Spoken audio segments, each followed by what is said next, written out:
Assalamualaikum. My name is Aisha Shahid and I will discuss about snake plant. In this lecture I will discuss about plant care, watering needs, light requirements and how can we grow healthy snake plants.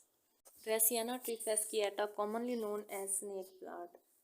Dracaena trifasciata को commonly हम snake plant कहते हैं. It's one of most popular and hardy species of house plants. घर में लगाए जाने वाले plants में से मोस्ट पॉपुलर है स्नेक प्लांट. और अगर हम इसकी हिस्ट्री देखें तो up until 2017 it was botanically classified as sansevieria trifasciata. 2017 से पहले तक इसको सेंसवेरिया ट्रिफेस्किएटा की स्पीशीज के तौर पे क्लासीफाई किया गया था.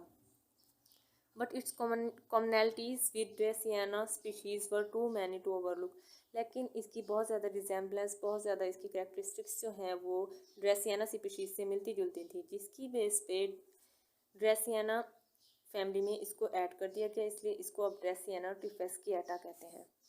प्लांट फीचर्स अगर हम इसके देखें कि ये इसका प्लांट कैसा होता है तो plant features stiff sword like leaves and can range anywhere from 6 inches to 8 feet tall. मतलब इसके जो प्लांट फीचर्स हैं ये स्टिफ होते हैं और स्वॉर्ड लाइक लीव्स होते हैं, इनके तलवार की तरह के इसके लीव्स होते हैं इस शेप में. और इसकी जो रेंज है वो 6 इंचेस से 8 फीट टॉल इसके लीव्स हो सकते हैं. इसके अलावा snake plants can vary in colour although many have green banded leaves. इनका कलर वेरी करता है डिफरेंट स्पीशीज़ में, लेकिन मोस्टली जो है वो ग्रीन बैंडेड लीव्स होते हैं, यानी कि ग्रीन कलर जो है वो बैंड्स की फॉर्म में इसमें प्रेजेंट होता है लीव्स में. And commonly feature a yellow border, और मोस्टली जो है ये ग्रीन बैंड्स के साथ इसका जो बॉर्डर है वो येलो कलर का होता है. These plants are easy to grow and in many cases are nearly indestructible. It means कि हम इनको इजीली ग्रो कर सकते हैं और बहुत से केसेस में ये इंडिस्ट्रक्टेबल होते हैं, यानी कि इनको बहुत कम ही डैमेज होता है. ये बहुत ज़्यादा टाइम तक अपने आप को मेंटेन कर सकते हैं, सर्वाइव कर सकते हैं. They will thrive in very bright light or almost dark corners of house. ये बहुत जो हमारे घर के ब्राइट लाइट वाले कॉर्नर्स होंगे वहाँ पर भी ये अपने आप को मेंटेन कर सकते हैं, रह सकते हैं. उसके अलावा ये जो डार्क कॉर्नर्स होंगे हाउस के उनमें भी ये अपने आप को रख सकते हैं मेंटेन. इसके अलावा snake plants generally grow slowly in indoor lights. अगर हम इसको इंडोर लाइट में रखेंगे तो ये स्लोली ग्रो करेंगे, but increasing its exposure to light will boost growth if it receives a few hours of direct sun. अगर हम डायरेक्ट सन लाइट में इसको चंद घंटों के लिए रख दें तो इसकी ग्रोथ जो है वो इंक्रीज़ कर जाएगी. Planting and repotting is best done in spring. अगर हम ये देखें कि हम किस सीज़न में इसको ग्रो करेंगे, इसकी प्लांटिंग करें या फिर इसकी रीपॉटिंग यानी कि एक पॉट से दूसरे पॉट में शिफ्ट करें, तो स्प्रिंग के सीज़न में अगर हम इसकी प्लांटिंग या रीपॉटिंग करते हैं तो ये इसके लिए बेस्ट टाइम होता है इसकी ग्रोथ के लिए. स्नेक प्लांट केयर के स्नेक प्लांट की हम कैसे केयर कर सकते हैं, किस तरह हम इसको ग्रो कर सकते हैं, किस तरह के पॉट्स वगैरह में रख सकते हैं, या इसके लिए कौन सा एनवायरनमेंट, कौन सी कंडीशंस जो है टेम्परेचर की वो इसके लिए ठीक होती हैं. तो सबसे पहले तो ये है कि स्नेक प्लांट जो है ये आइडियल चॉइस है बिगनर गार्डनर्स के लिए. मतलब ये इजीली ग्रो किया जा सकता है, इसलिए कोई भी अगर गार्डनिंग स्टार्ट कर रहा है तो वो इजीली स्नेक प्लांट को ग्रो कर सकता है, because it's difficult to kill, क्योंकि ये इजीली किल नहीं हो सकता. It's a great in a container and grows well on the floor और ऑन टेबल टॉप डिस्प्लेज. ये कंटेनर्स में भी इजीली ग्रो कर सकता है. उसके अलावा फ्लोर पे यानी कि मिट्टी में, हम फर्श में इसको ग्रो कर सकते हैं.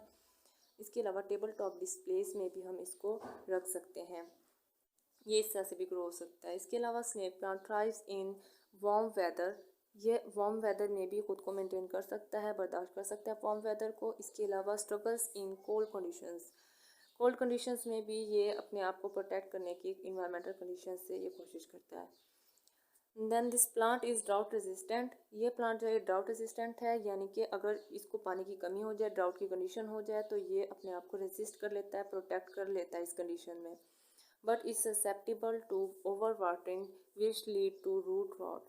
लेकिन अगर इसको बहुत ज़्यादा पानी दे दिया है तो ये उसके लिए ससेप्टिबल है, मतलब ये इसको बर्दाश्त नहीं कर सकेगा और इसकी वजह से इसमें डिजीज़ हो जाएगी जिसका नेम है रूट रॉट. मज़ीद हम स्नेक प्लांट्स की केयर्स में ये देखते हैं कि only water the plant if the soil feels dry.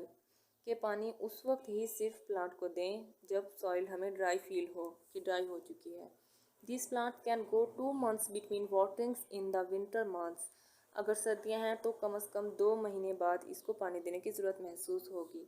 इसके अलावा in warmer months water no more than every 2 weeks. जब वार्म टेम्परेचर होगा, वार्मर मंथ्स होंगे तो 2 वीक बाद इसको पानी देने की ज़रूरत पेश आएगी। लाइट का अगर हम इफ़ेक्ट देखें कि लाइट कैसी चाहिए होती है स्नेक प्लांट को, तो snake plants prefer indirect but steady light with some direct sun. यानी कि डायरेक्ट सन से लाइट आ रही हो मगर इनडायरेक्टली आ रही हो, डायरेक्ट प्लांट पे ना पड़े, इनडायरेक्ट लाइट आ रही हो तो ये उस लाइट को प्रेफर करते हैं। लेकिन ये फुल सनलाइट को भी अडॉप्ट कर सकते हैं खुद को, कि अगर फुल सनलाइट है तो उसमें भी ये खुद को अडॉप्ट कर सकते हैं। And will also survive dimly light situations. और इसके साथ साथ ही डिम लाइट की सिचुएशंस हैं उसमें भी खुद को सर्वाइव कर सकते हैं। मतलब ये हर किस्म की लाइट में खुद को सर्वाइव कर सकते हैं, इसीलिए ये हार्म ज़्यादा इजीली नहीं होते। अब हम सॉइल के बारे में देखते हैं कि स्नेक प्लांट्स किस टाइप की सॉइल को प्रेफर करते हैं। तो snake plant prefer a loose well drained potting mix soil, कि जो लूज सॉइल होगी मतलब ग्रेन्स टाइप होगी और वेल ड्रेन्ड होगी, उस सॉइल को प्रेफर करेंगे। This plant will do well in sandier soil. Sandy soil जो है, सैंड्स वाली रेतली जो सॉइल होगी उसको भी ये प्रेफर करते हैं। वाटर अगर देखें तो क्या इसकी वाटर रिक्वायरमेंट्स होती हैं, तो let the soil dry between waterings, कि जब हम पानी दें तो सॉइल को ड्राई होने दें। जब सॉइल एक मरतबा ड्राई हो जाए तो दोबारा पानी उसके बाद दें। During the winter reduce watering to monthly और whenever the soil is dry to the touch. जब सर्दियां हों, विंटर हो, तो वाटरिंग को हर मंथ बाद दें, तकरीबन मंथ बाद दें। या फिर ये देख लें कि सॉइल अगर ड्राई हो गई है, टच करने से ड्राई फील हो रही है, तो इसको वाटर दें। Too much water can harm the plant. अगर हम बहुत ज़्यादा पानी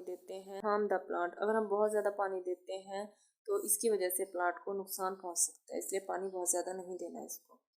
टेम्परेचर एंड ह्यूमिडिटी। अब हम ये देखते हैं कि किस टाइप के टेम्परेचर को स्नेक प्लांट्स प्रेफर करते हैं। तो snake plant prefer warm conditions को ये प्रेफर करते हैं कि गर्म टेम्परेचर को, and will suffer if exposed to temperatures below 50 degrees Fahrenheit. अगर 50 डिग्री फ़ारेनहाइट से टेम्परेचर कम होगा तो इनको मुश्किल होगी इस टेम्परेचर में। अ temperature range between 70 and 90 degree Fahrenheit is best. अगर 70 से 90 डिग्री फ़ारेनहाइट का टेम्परेचर दिया जाए तो ये इसके लिए बेस्ट होता है। मतलब ये गर्म टेम्परेचर जो होता है, वार्म टेम्परेचर, उसको ये बेस्ट उसमें ये ग्रो कर सकते हैं। Frost will kill this plant. अगर कोहरा यानी कि फ्रॉस्ट हो गया है कि बर्फ़ की तरह अगर जमने लगी है, तो उस कंडीशन में, कोहरे की कंडीशन में प्लांट जो है किल हो जाता है। फर्टिलाइजर्स में हम ये देखते हैं कि feed with mild cactus fertilizer during the growing season. जब ग्रोइंग सीजन होगा तो माइल्ड कैक्टस फर्टिलाइज़र हम यूज़ करेंगे। Don't fertilize in the winter. जब विंटर के सीज़न में हमने इसको फर्टिलाइज़र्स यूज़ नहीं करने, सिर्फ ग्रोइंग सीजन में हम माइल्ड कैक्टस फर्टिलाइज़र इसके लिए यूज़ करेंगे। अब हम देखते हैं कि types of snake plants. Different type of snake plants यहाँ डायग्राम में दिखाए गए हैं, जैसे कि bird nest snake plant, slender snake plant, laurentii sansevieria, twisted sister, white snake plant, rhino grass and sansevieria desertii. ये सब स्नेक प्लांट्स के डिफरेंट टाइप्स सिखाई गई हैं इसमें। This was all about snake plant. Thank you for watching. If you have any confusion, you can ask in comment box. Don't forget to subscribe, like, share and comment.